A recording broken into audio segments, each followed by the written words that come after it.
Welcome to the Tuesday update for May the 5th. It's so interesting to see what God is doing during this time. And in a few moments, I'm going to introduce you to Mr. Steve Roadhouse, who's the executive director of Gull Lake Center, and he's going to tell some of that story. But here at Bonavista Baptist Church, God is working through us in ways that I did not expect.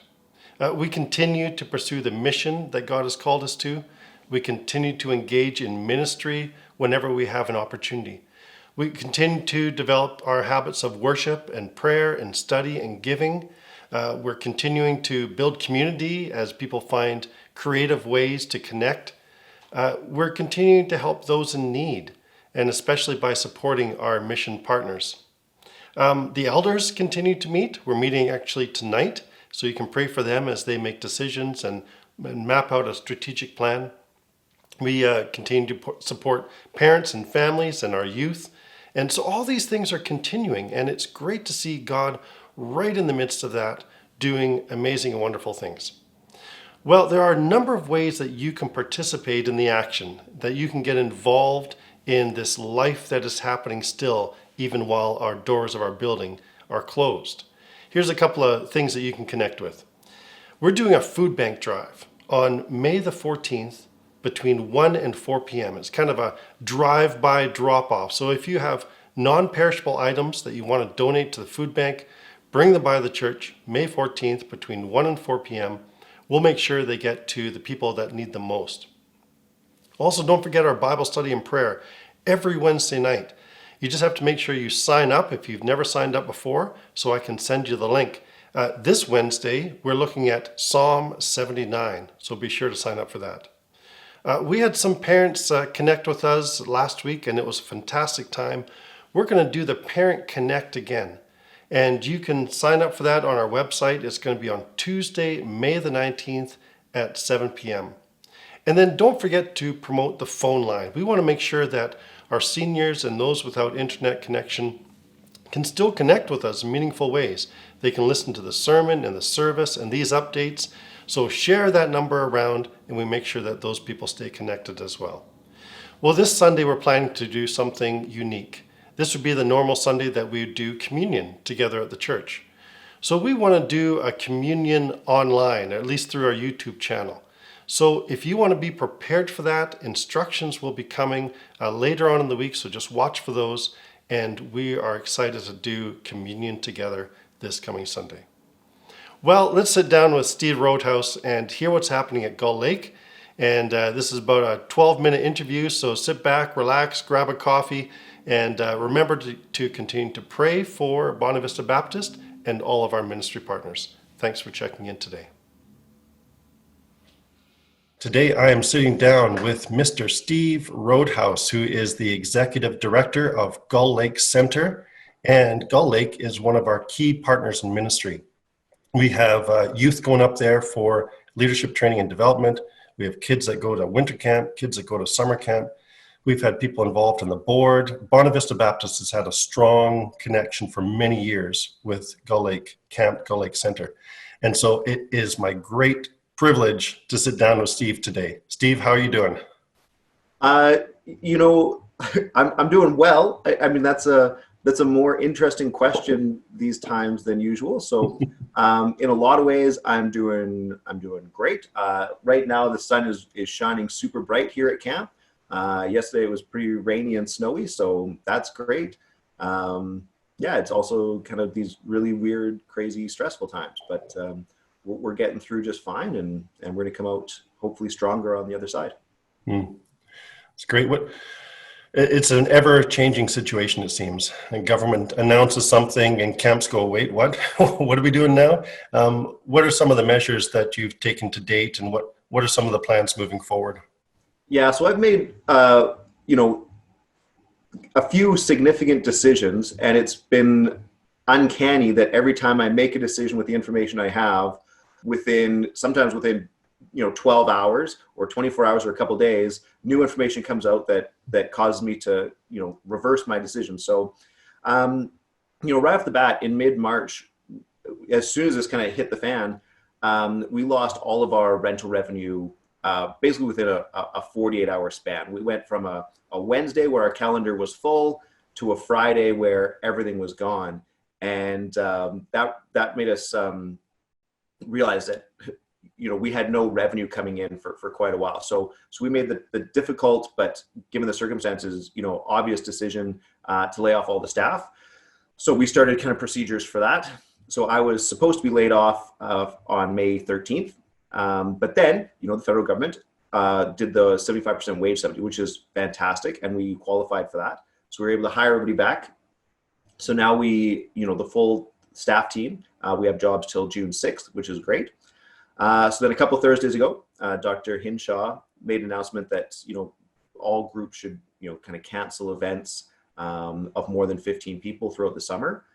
So then I put out a video and said, camp as we know it is not going to happen this summer. I didn't use the word cancel. I didn't want to officially cancel anything because, August is still 3 months out and maybe things change and we'll juggle things around and see what we can do.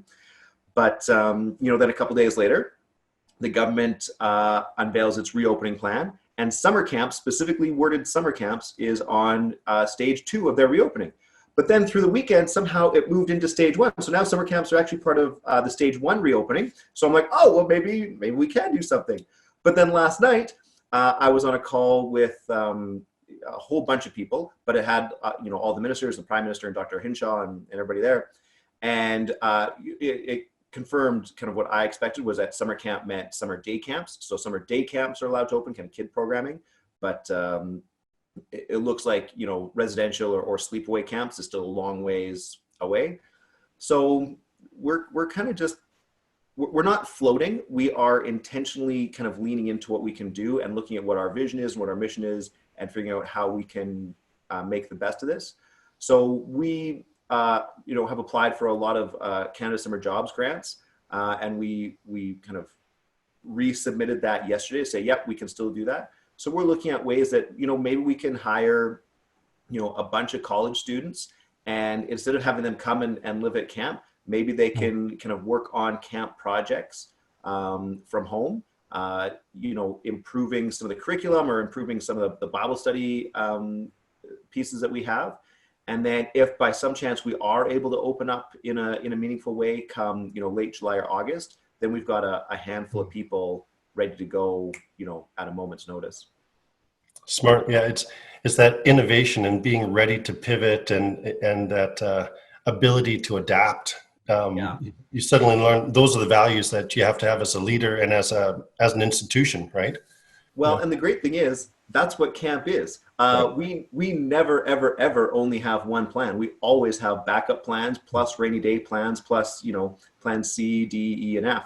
So this is what we train our leaders in is being ready to pivot and move and adapt and use the resources you have to create something that's never been done before. So this is, if it wasn't so serious and if it wasn't so stressful, this would actually be a really fun exercise. If it didn't actually affect my livelihood and thousands of kids, and then on a bigger scale, if people weren't getting sick from it, it'd be an interesting exercise. Yeah, and for the church too. And I know that especially Pastor Samuel, myself, Eric, we've actually quite enjoyed working together and coming up with solutions and learning new skills. It's stressful, but it's fascinating at the same time. Yeah. Yeah, there's a weight of it and a heaviness of it for sure, but there's also kind of this invigoration of, okay, this is, necessity is the mother of invention. So let's invent something here. Right. So what have been some of the goodness you've seen through this?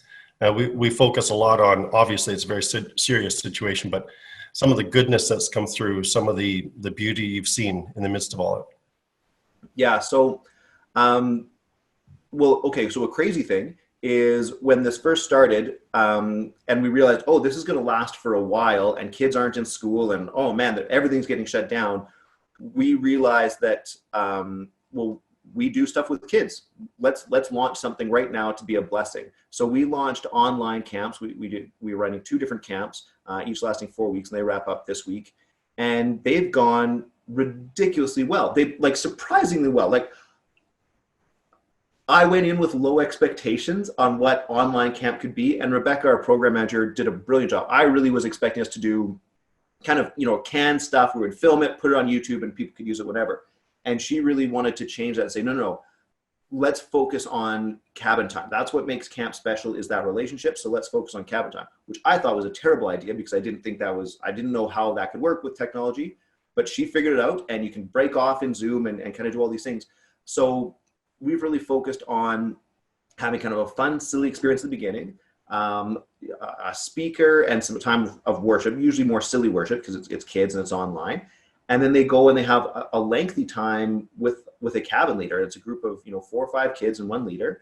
And last week, a kid came to Jesus in online camp, which is just like, it's mind blowing. So I think that's one example where we had low expectations. We were just trying to play around and see what could happen.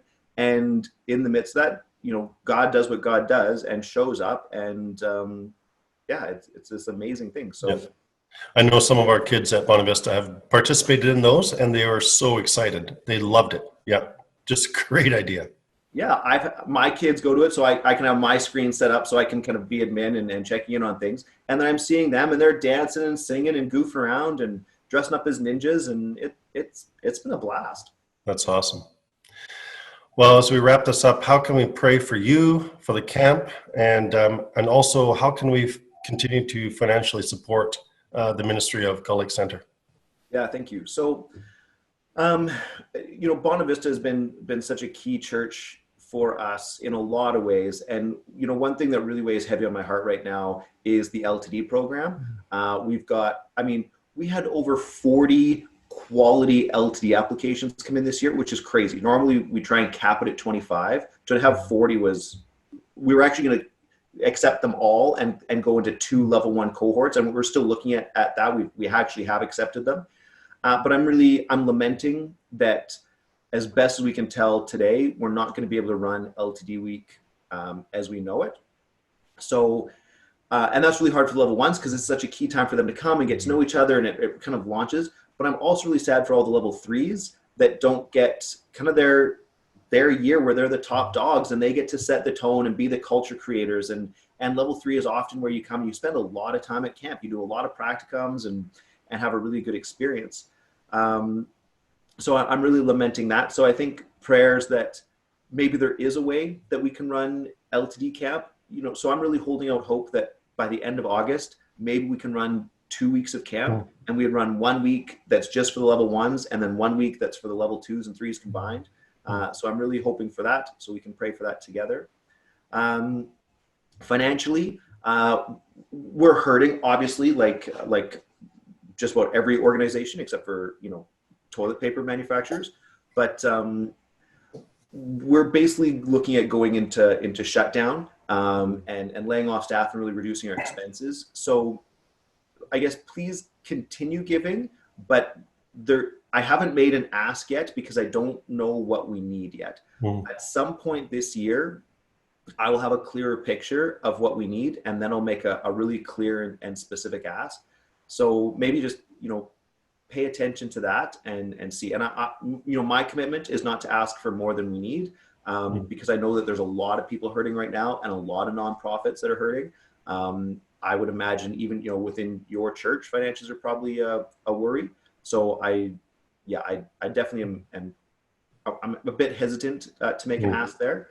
So I'll wait and do it one time. But and I think great. Also as a church, please know that in this interview, I think I've probably come across a little bit selfish because it's just talking about me. But know that us here at the camp are caring about you, and you are us, right? We are you and you are us, because your leaders are our leaders and our leaders are your leaders, and we're all in this together. So I guess please know that we're doing our best to look for ways that we can serve you in the ways that we do that. So open and praying and waiting.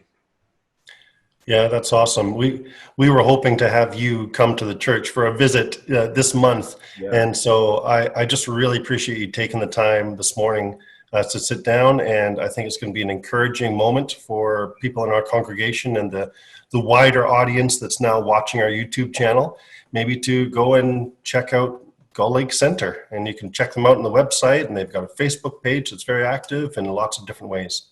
So Steve, thanks so much for checking in today, and we're praying for you, for your family, and of course for the ministry of the camp. So thanks again. Thanks, Scott, and thanks everybody. Appreciate, really appreciate how much you care for us. It means a lot to me. Thanks. Very good.